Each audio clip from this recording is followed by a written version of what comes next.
Welcome to another episode of Pocket Pulp, the weekly podcast that features a new short story every week. And this week we are excited to present The Writer of Death by Willow Hewett.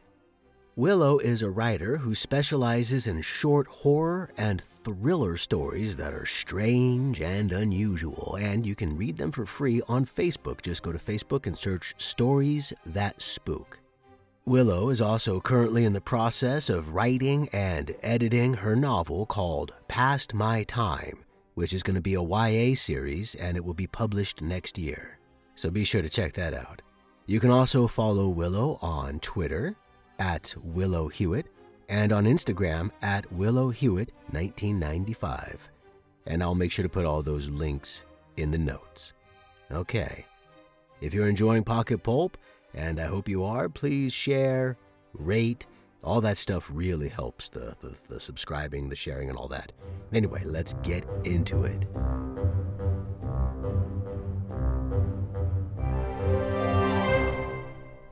And now, The Writer of Death by Willow Hewett. Read by Eric Brian Moore. The bright yellow cab came to a screeching halt, splashing droplets of water across the sidewalk. I could hear the rumbling of the exhaust as I gave the taxi man his money. He huffed quietly under his breath as he counted the crumpled-up banknotes. The cab felt so warm and welcoming inside, unlike the outside, which was a blistering cold breeze that blew the dying leaves from the trees into the wind. The harsh wind sliced through the open gap of the cab window and whipped into my already dry, chapped lips. I didn't want to venture out into the freezing cold, nor did I want to stay in here with this creepy-looking cab driver. "Would you like some help with your luggage?" he asked.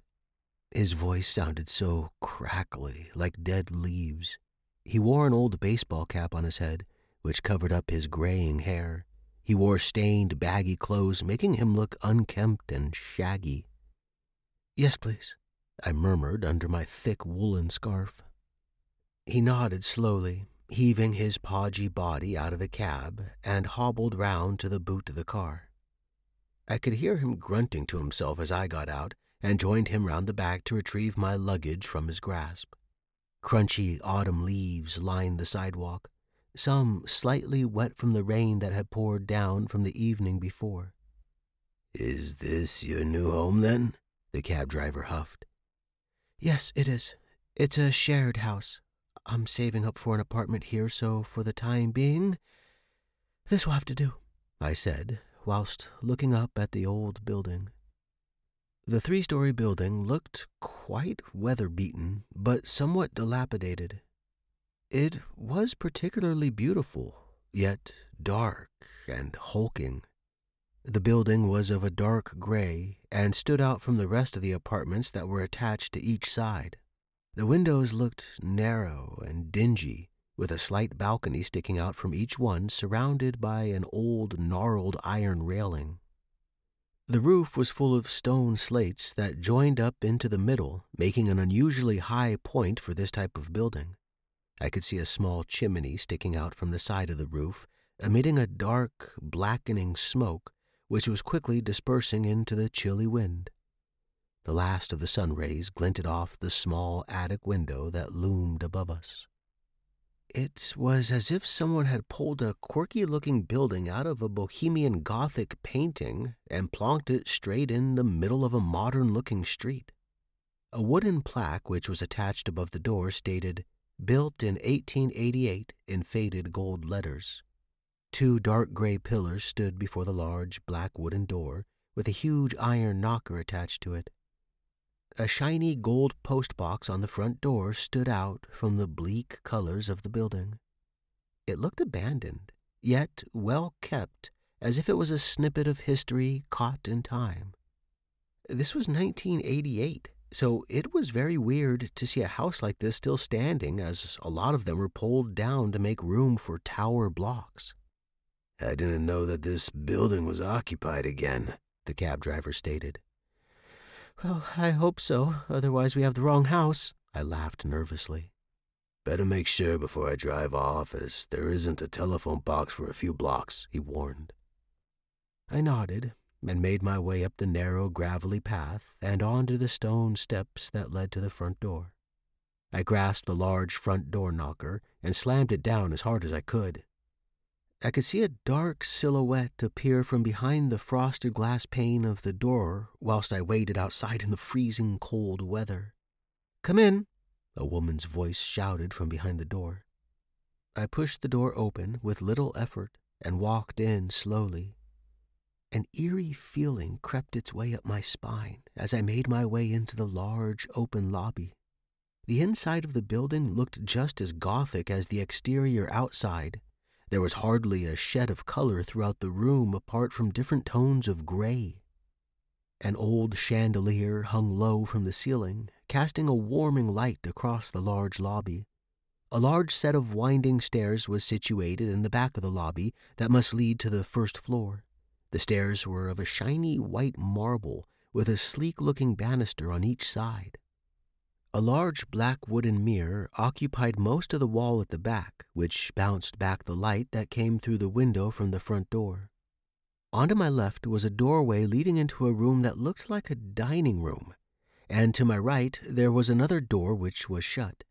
In front of me the lobby led behind the staircase and into what looked like the kitchen, which had out-of-date appliances.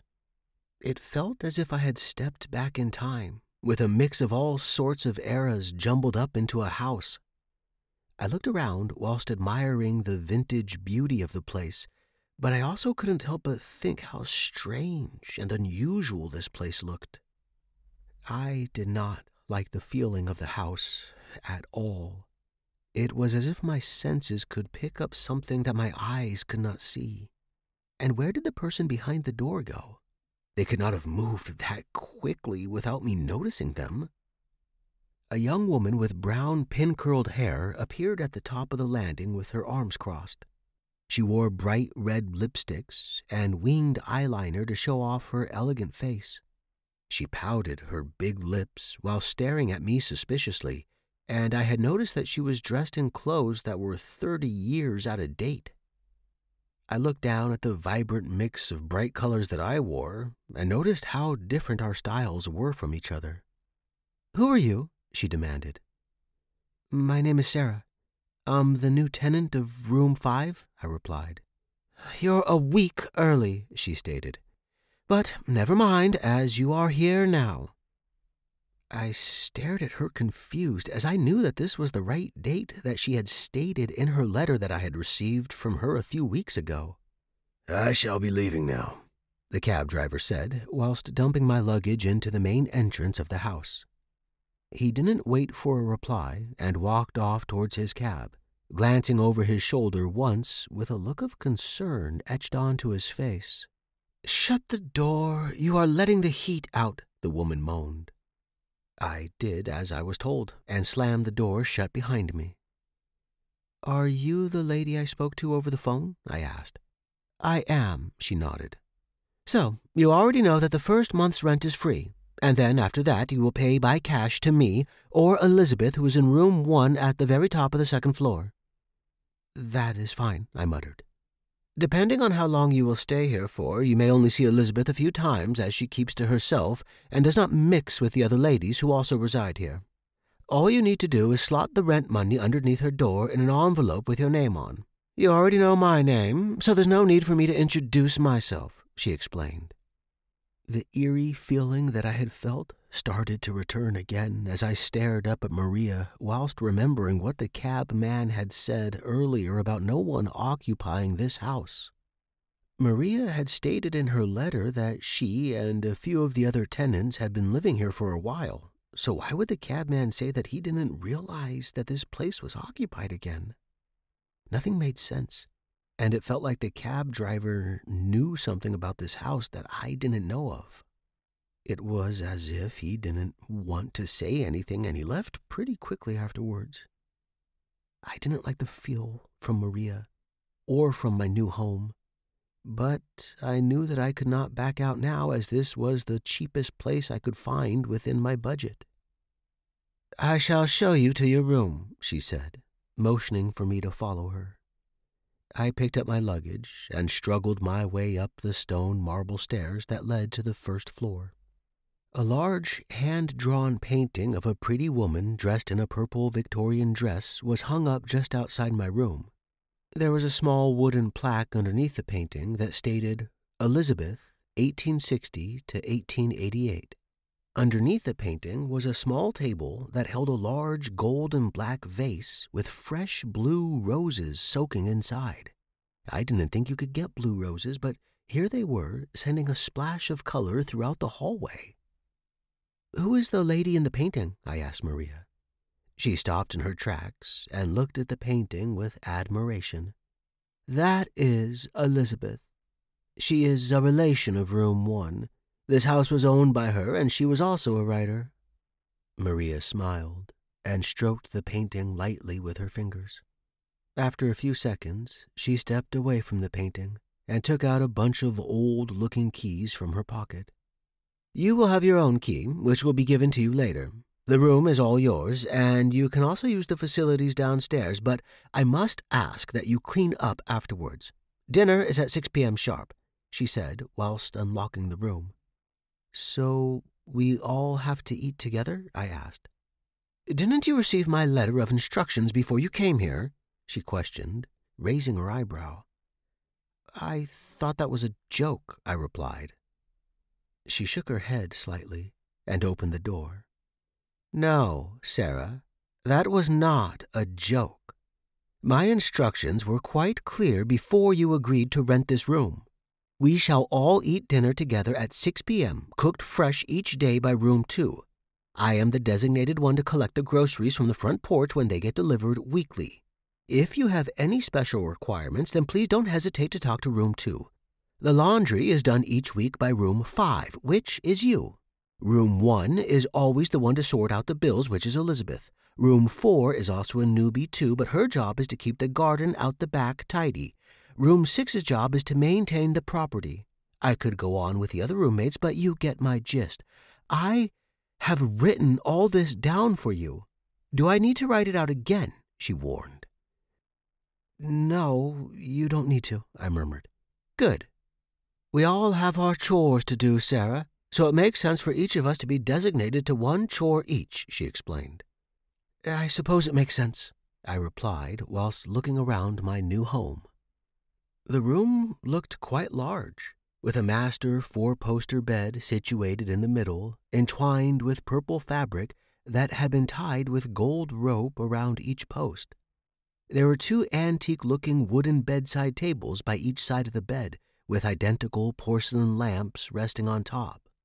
To the back of the room, underneath the dingy-looking window, a desk lay with a pile of old leather-bound books resting on top, sat next to a typewriter.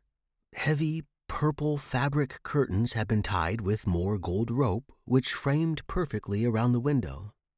The carpet looked old and straggly, with dark green faded patterns mixed with a year's worth of dark red stains. An old Victorian wardrobe rested against the back wall, with a chest of drawers looking very close in resemblance situated next to it. A strange smell mixed with dust and decay reached my nose, making me sneeze loudly. "It's not much, but I'm sure you can make it more homey for yourself.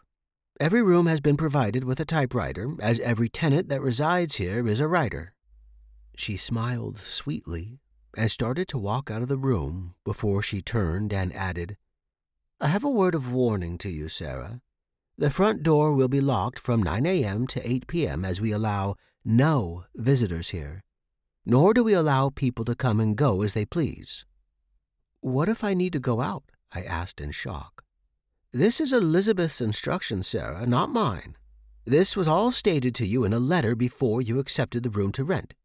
You have accepted this room, have you not?" she asked sternly. I could not back out now. Otherwise, I would be on the streets without a home, I thought to myself. I will stay here until I can find another place to live. I suppose I will have to abide by the rules whilst saving up for a better apartment. "I shall stay," I nodded reluctantly. "At least this will give you time to write as much as you need to. You write for the newspaper, don't you?" she asked, whilst yawning slightly, as if she was already bored of our conversation. "Yes, but I've only just started, so it'll take a while to build myself up as a proper writer," I explained to her. "You will have time here to do your work in peace. Elizabeth only likes to have tenants that are writers, as we spend most of our time working in our rooms and we don't make a racket. It won't be too long to get you up to speed with New York. I'm sure you will be fine. All you have to do is use the typewriter and write out the best you can for the newspaper. I can send them off for you," she offered. "May I ask you something before you go?" I questioned.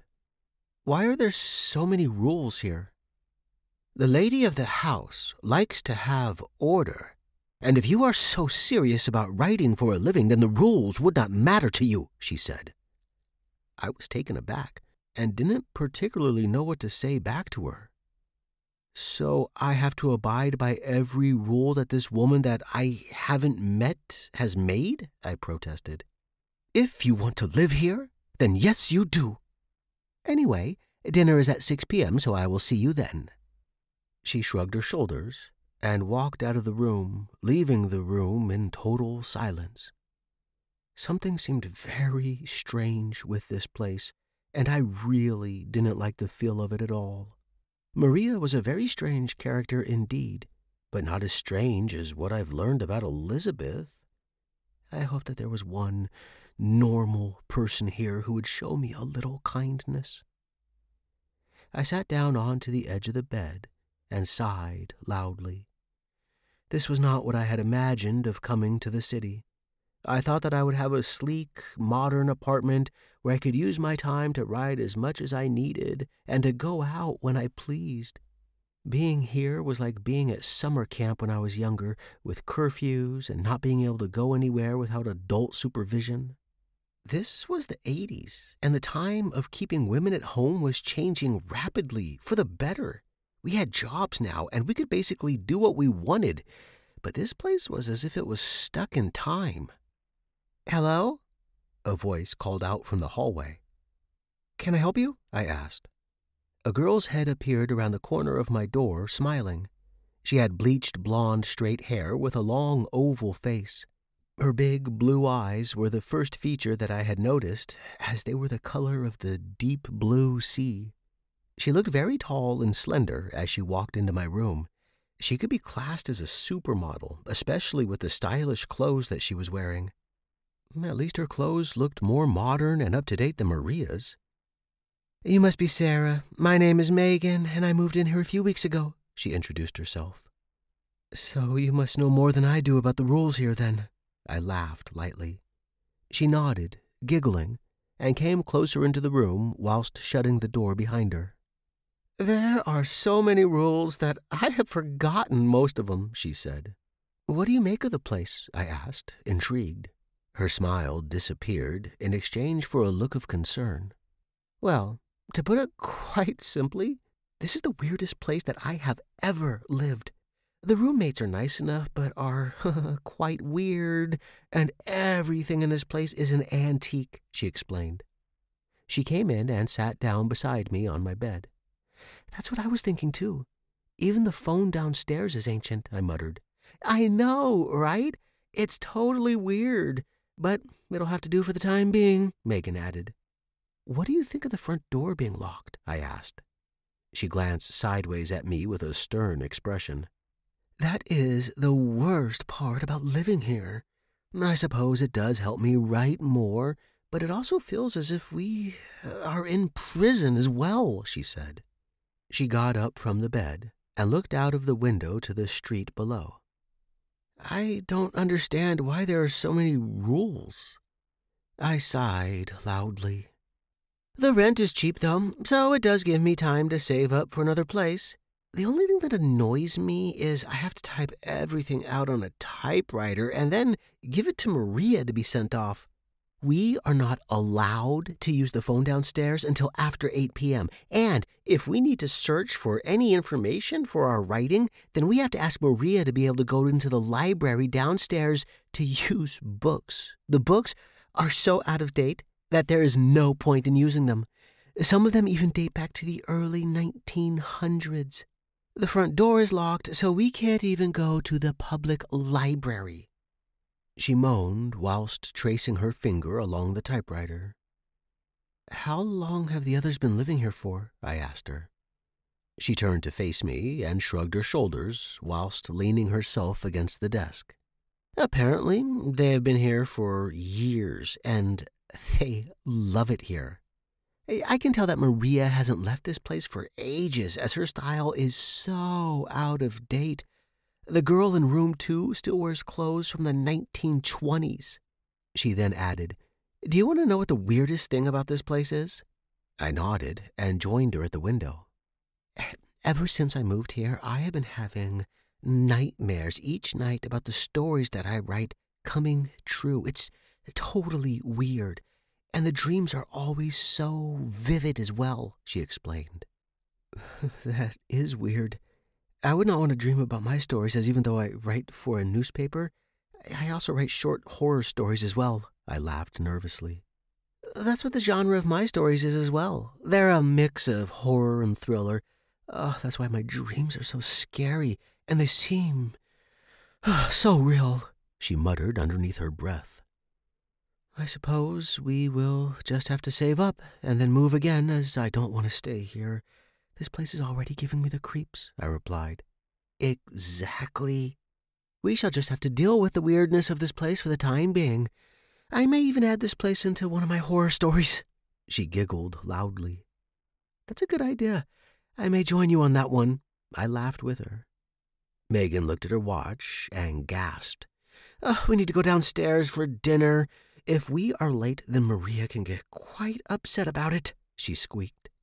She then grabbed my hand and dragged me downstairs toward the dining room. Megan stopped outside the door that led into the dining room and spoke quietly. "Do not make any jokes, and you only start eating when Maria picks up her knife and fork. I was taught that rule the first evening that I was here, and she had a massive anger fit when I picked up my cutlery and nearly stabbed her fork into my hand." I nodded, feeling slightly disturbed with what Megan had just said, and followed her reluctantly into the dining room, where they were all waiting for us in silence. The first thing that I could notice about the room was the huge crystal chandelier that hovered above the main table. The crystals glinted off of the light, sending flurries of little sparkles across the room. The table in the middle had a red tablecloth over it with a silver candle holder in the middle. There were 4 red velvet chairs on each side and one on each of the ends of the table. The table was filled with steaming hot plates of delicious-looking food and wine glasses filled to the brim with a bright red liquid. The red curtains at the back were closed tightly, shutting out the remaining evening light from outside. Maria was sat at the end of the table, in front of a large bookcase filled with old leather-bound books that looked as if they had seen better days. There were 6 other women sitting at the table, all looking gloomy and bleak. They all wore the same expression until they noticed that we had arrived and started to smile in our direction, apart from Maria. "You are late," Maria growled. "Sorry, we were talking and forgot about the time," Megan replied, whilst perching onto one of the chairs. I was about to pull up the chair opposite Maria until she clicked her fingers loudly, stopping me in my tracks. "That is where the lady of the house sits, Sarah. You can sit next to Alicia," she said, pointing to the woman with jet-black curly hair. "When do we get to meet Elizabeth?" I asked, as I pulled the chair out and sat down. "Elizabeth will appear when she wants to. As I said to you earlier, Sarah, she likes to stay in her room," Maria stated. "So why do we have to all sit down for a meal and she can stay in her room?" I burst out before I could stop myself.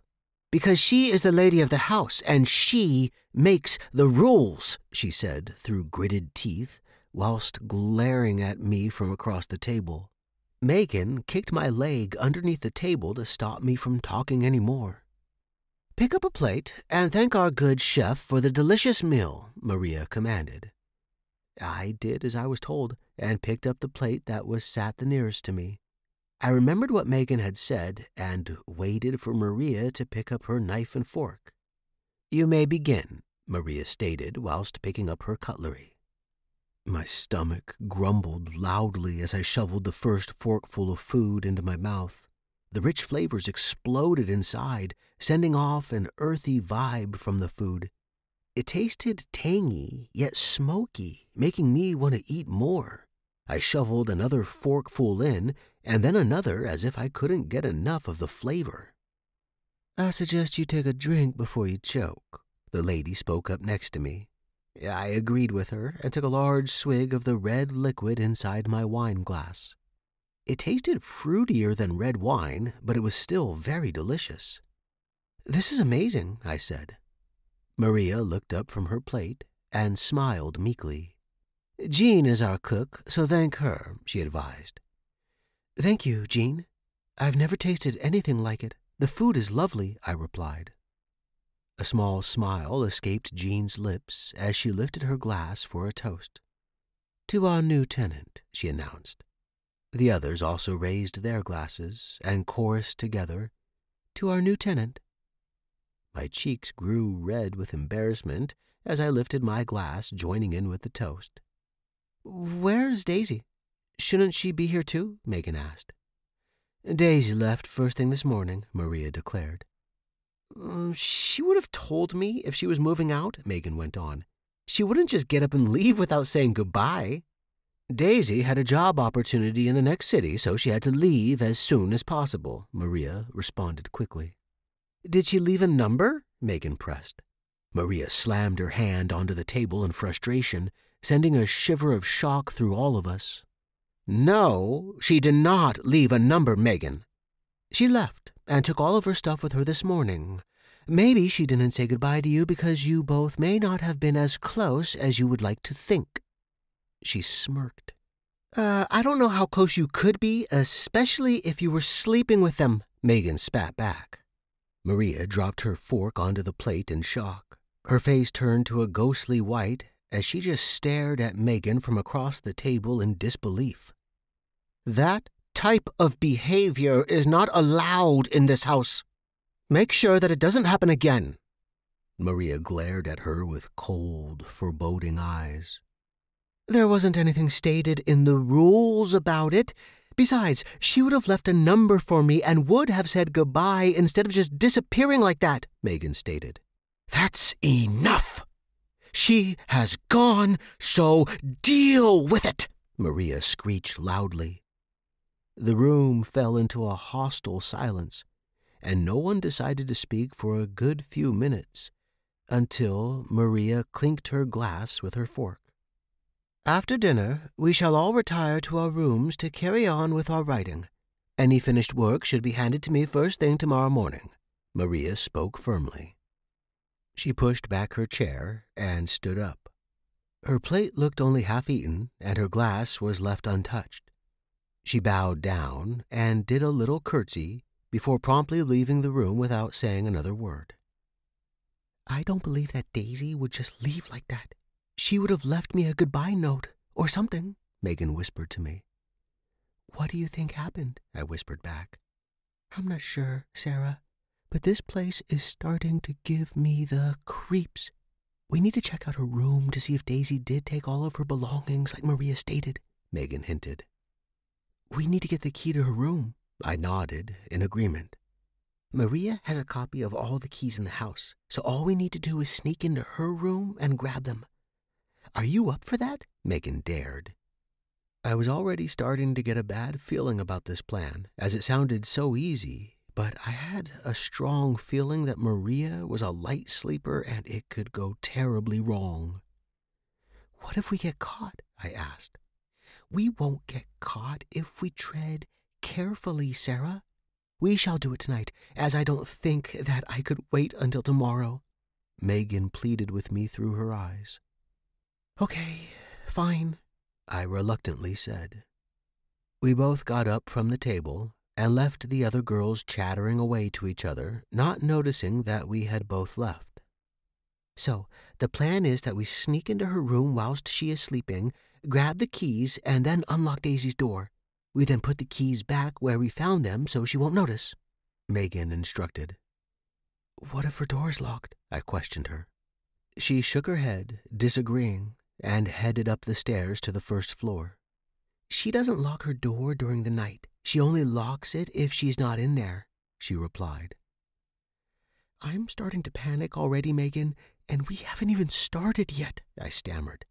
"Don't worry, Sarah. It will all work out, I promise. You panic too much," she joked. We stopped outside my door and listened to see if there were any noises coming from upstairs. There was a light sound of footsteps walking back from what sounded like the bathroom. "We shall wait another hour and then head up there. Wait for me outside your door and don't make any noise," Megan ordered, and then left me to go to her room. Although I had an hour to prepare myself, I already felt a low sense of dread creeping its way up from the pit of my stomach. My hands started to shake as I crept quietly into my room. The place was in darkness, and it was hard to see where I was going. Whilst I was fumbling for the light switch, I noticed a tall, dark figure standing next to the window. My heart leapt into my throat as I slapped the wall in panic, trying to grasp the light switch. The figure moved into the moonlight that streamed in from outside, lighting up the left side of it. The figure was of a woman, dressed in a long, purple Victorian dress with dark brown hair which was pinned back into a tight bob. I could not see her face, but she looked like the exact resemblance of the woman in the painting that was hung outside in the hallway. After about a minute of trying to find the light switch, my hand had finally come across it. The room lit up suddenly as I turned the switch on. The figure was gone, leaving only a slight lavender smell behind. This house was starting to scare me. Megan was right. This house was creepy, and most of the tenants were weird and unnaturally eerie. I think Megan is the only normal one out of the rest of them. I decided to sit on the edge of bed, leaving my luggage still in their cases, and wait for Megan to arrive. I did not want to unpack any of my suitcases in case that if we find something bad in Daisy's room, then I would want to get out of here as quickly as possible. The hour went by quickly, and before I knew it, the time was 11 p.m. Megan was where she said that she would be, but this time she was dressed in a set of blue silk pajamas with fluffy slippers that matched. "Are you ready?" she quietly asked. I nodded and followed her out of the room and towards the next set of stairs that led upstairs to the second floor. "I'm hoping that everyone will be asleep by now," I whispered. She stopped in her tracks and carefully listened to see if there were any more noises that could be heard. There was nothing but silence. "Let's keep moving," Megan hissed, and carried on walking up the stairs. The closer we would get to Maria's room, the more I would start to panic. My hands were shaking uncontrollably, and beads of sweat started to appear on my forehead. I felt very uncomfortable and, quite frankly, very scared to be a part of this absurd plan. "You need to quieten your breathing, Sarah," Megan hissed over my shoulder. "I can't help it. I'm scared," I muttered beneath my breath. There it was. Room 3, which was situated at the far end of the hallway, looked gloomy and unwelcoming as the hallway light had been switched off. "You need to stick to this side, as there's a broken floorboard around that bit, and it will creak if you step on it," Megan insisted as she pulled me behind her. We crept our way to Maria's room without making a noise, and stood outside, waiting for each other to take the first step into her room. "You can go, as you are the smallest, and if you need to hide, then it will be easier for you, as my body is longer than yours," Megan instructed. "No way am I going in there. This was your idea," I argued. "I'm too tall. She would be able to see me if she wakes up. I will stand here and watch her for you, and if she does catch us, then I will say that I pushed you into it," she promised. I reluctantly grasped the handle and twisted it until it opened. I slowly eased the door open and took a step inside. I could hardly see anything at all because the room was in pitch black, so I had to wait for a couple of seconds until my eyes adjusted to the darkness. "They should be on her desk over there," Megan whispered behind me. I made my way over to the desk without making a noise and spotted the bunch of keys sitting next to a typewriter which looked identical to the one I had in my room. I tried to carefully pick up the keys, but they made a loud, jangly noise which echoed down the hallway. Luckily, I didn't hear Maria stir, so I carried on tiptoeing back out of the room. My heart was beating so fast, and I was now sweating profusely. "Hold on a second. She's not even in here," Megan realized. She opened the door as wide as it would go and stormed into the room, letting the light from the hallway stream in. She lifted the covers from Maria's bed to double-check that she wasn't there. She was right. Maria was not there, nor was she in the room. "Where is she, then, if she's not in here?" I asked. "I don't actually know," Megan said, looking baffled. She took my hand and dragged me from Maria's room with the bunch of keys still in my hand. "We need to hurry up," Megan spoke as she observed the hallway looking for signs of Maria. She dashed to the staircase with me in tow and hurried down the stairs whilst trying to not make a noise. "I really don't like this, Megan.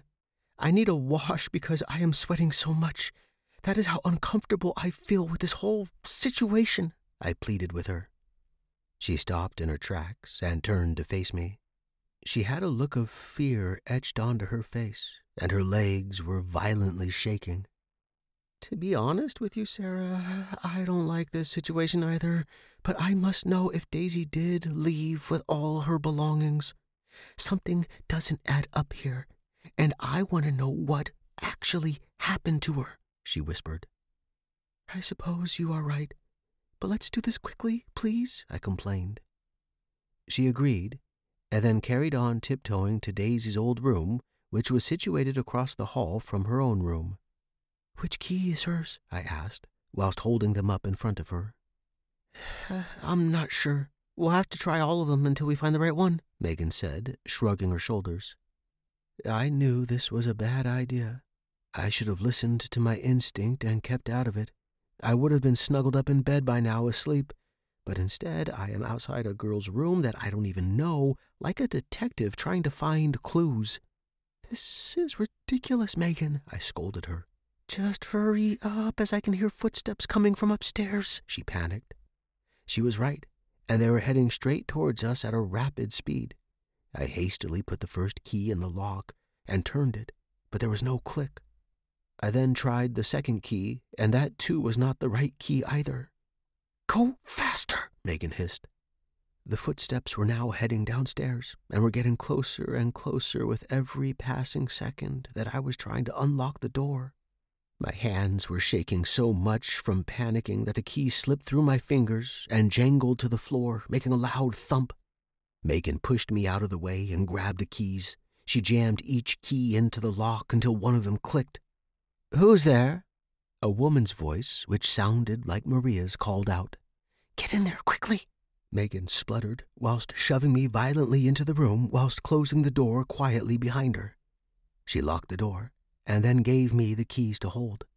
She then knelt down and peered through the keyhole to see who the footsteps belonged to. The footsteps stopped inches from Daisy's room, and I could hear her whispering to someone who was also outside the door. "I swear I heard something," Maria whispered. "Well, whoever it was isn't here now," the other woman said. "When shall we move the rest of Daisy's belongings?" Maria asked. "We need to move them now, before that girl Megan starts searching for answers. Did you stick to the story?" The woman questioned her. "Yes, I did, but she was trying to press me for more information. She needs to go soon as well, as she is becoming too nosy," Maria cautioned. "She has only just arrived, Maria. We cannot move in that quickly on her, otherwise there will be more questions. You need to keep her sweet until I am ready for her, the woman warned. Okay, I shall go and get the keys to Daisy's room. I will be back in a minute, Maria said, and walked off towards the stairs. Megan got up from kneeling and backed away from the door, gasping. She was shaking uncontrollably, and her face looked a ghostly white. We need to hide. There should be an empty cupboard over there, she mouthed. She grabbed my hand and pulled me into the cupboard at the far end of the room. I could see her weeping quietly under her breath as she leant on my shoulder. I cannot find my keys. They should have been on my desk, Maria's voice echoed into the room. You better not have lost them, Maria. Otherwise that would make me very angry, and you know what happens when I am angry, the woman snarled. I'm really sorry. I promise I will find them. Please don't get angry, Maria pleaded. Go and get my set from my room, now, the woman demanded. We could hear Maria's footsteps rush off again, but this time she was quicker and had managed to get to the second floor within a few seconds. We need to leave this place, I hissed into Megan's ear. She grabbed my hand and held on to it tightly whilst we waited for Maria to return with the extra set of keys. We didn't have to wait long, as a few moments later we could hear her footsteps appear again with the keys jangling in her hand. Give them to me, the woman ordered. There was a lot of fumbling and whispering going on from behind the door, and then finally the door was unlocked. I looked through the crack in the cupboard door and noticed that Maria was holding a red candle which was dripping hot wax onto the carpet. Take Daisy's belongings down to the basement and put it with the others, the woman said. I could not see the other woman properly as the candlelight was quite dim, making it hard to see, but I did notice the purple dress that she was wearing. She was the same woman that I had seen in my room from earlier. Maria appeared in front of the gap in the cupboard with one of Daisy's suitcases in her hand. It looked like she was placing stuff inside the suitcase. What is the new tenant like? The woman in the purple dress asked. You will enjoy her, Maria replied. You say that about all of them, and when I finally do enjoy them, they are not as good as you say they are, the woman moaned. You will definitely enjoy her. She is full of knowledge and writes for the newspaper, Maria promised. I see. We have another journalist. I would say journalists are the most enjoyable. And I do like to savor them a bit more. She giggled. Maria placed the last of Daisy's items into the case and then wheeled it out of the room. The woman followed her with the candle and slammed the door shut behind her. We heard the lock click, and their footsteps disappeared up the hallway. I don't even know what to say, I stammered. I don't understand what is going on, but what I do understand is that we need to get out of here tonight, Megan declared. She opened the cupboard door and stepped into the darkness of the room, with myself following closely behind. I'm so scared, Megan. I don't think I've ever been this scared before, I admitted. Nor have I, Sarah, but I am more confused than scared at the moment. What do you think Maria meant? She asked. Well, it kind of sounded like that woman was going to eat us or something, but that sounds ridiculous. Things like that do not happen in real life. That woman looked exactly the same as the one in the painting, but how can that be when the woman in the painting died many years ago? None of this makes any sense at all, I responded. Come on, we shall try to make sense of it as we leave this place. We need to collect our things and sneak out of the front door, Megan instructed. She took the keys from my hand and unlocked the door quietly. She then grasped my hand and led me back to my room. Get your things together and meet me here within half an hour. I shall be as quick as I can, she said. and then disappeared down the dark hallway to her room. I already had my belongings packed, so all I needed to do was wait for Megan to return. I sat down on the bed and watched the clock above the door tick slowly around.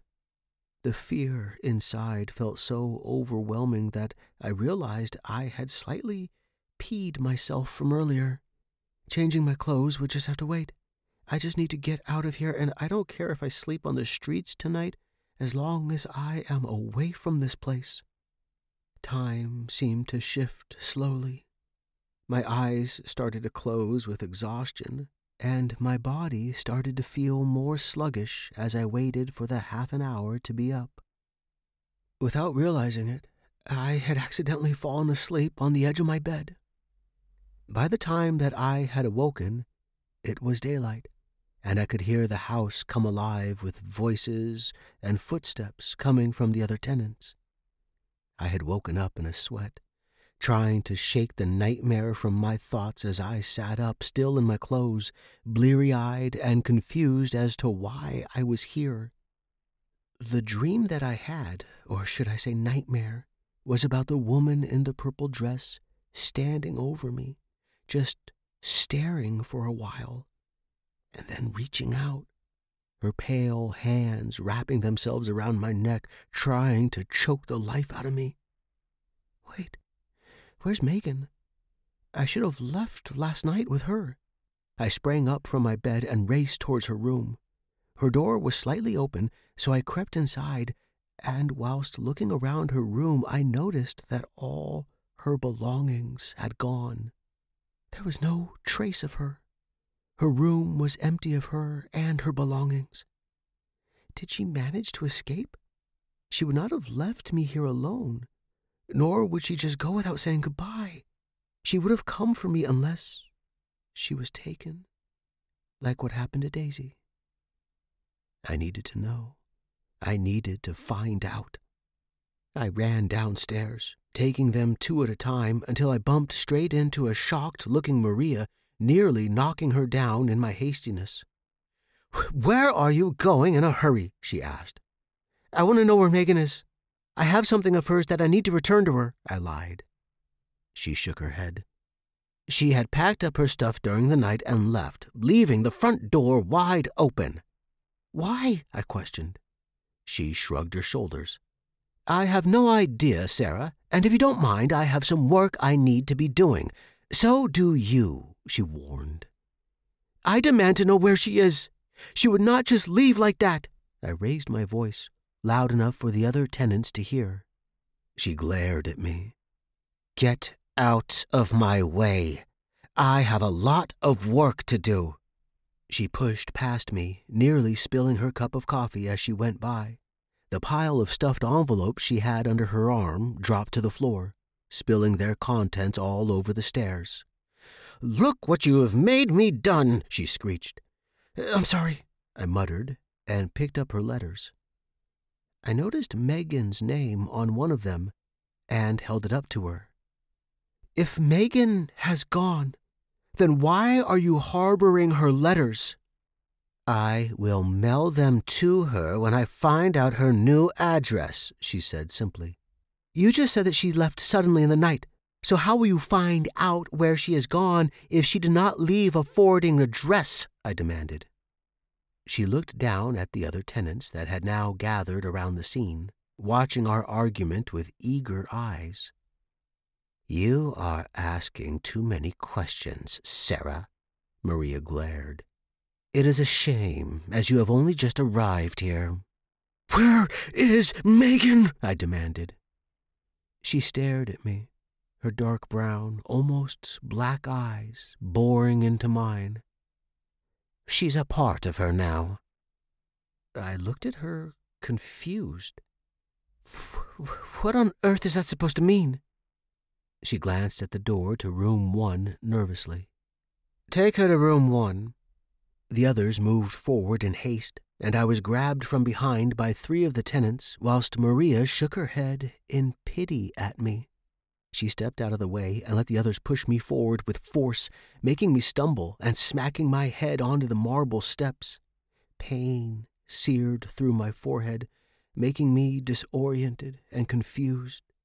My legs hung loosely as I was dragged up the stairs to room 1.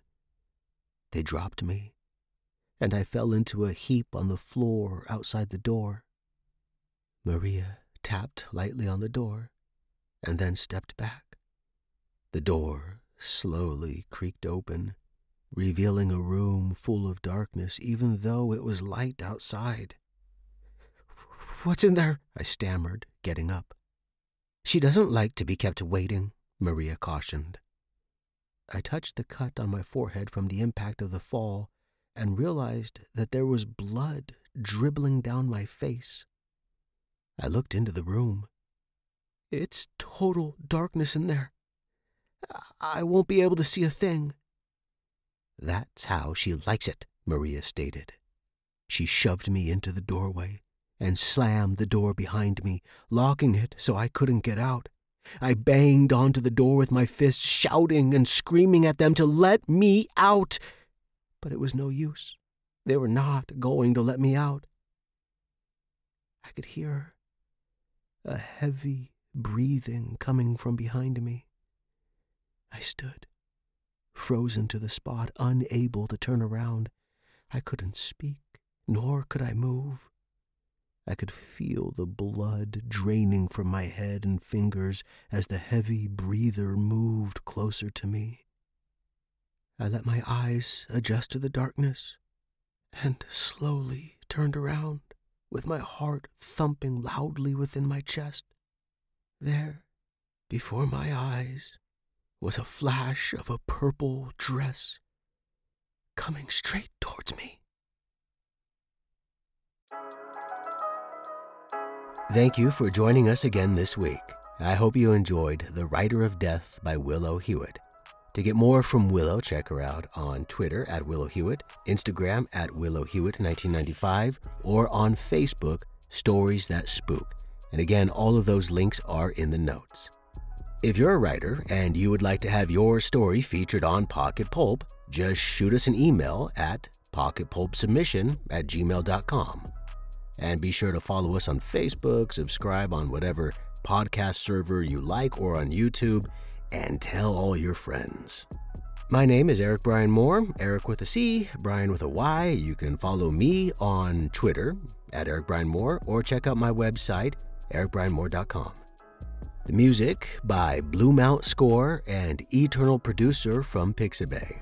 And thank you again for joining us this week, and I look forward to reading you another fantastic story next week. Stay safe out there.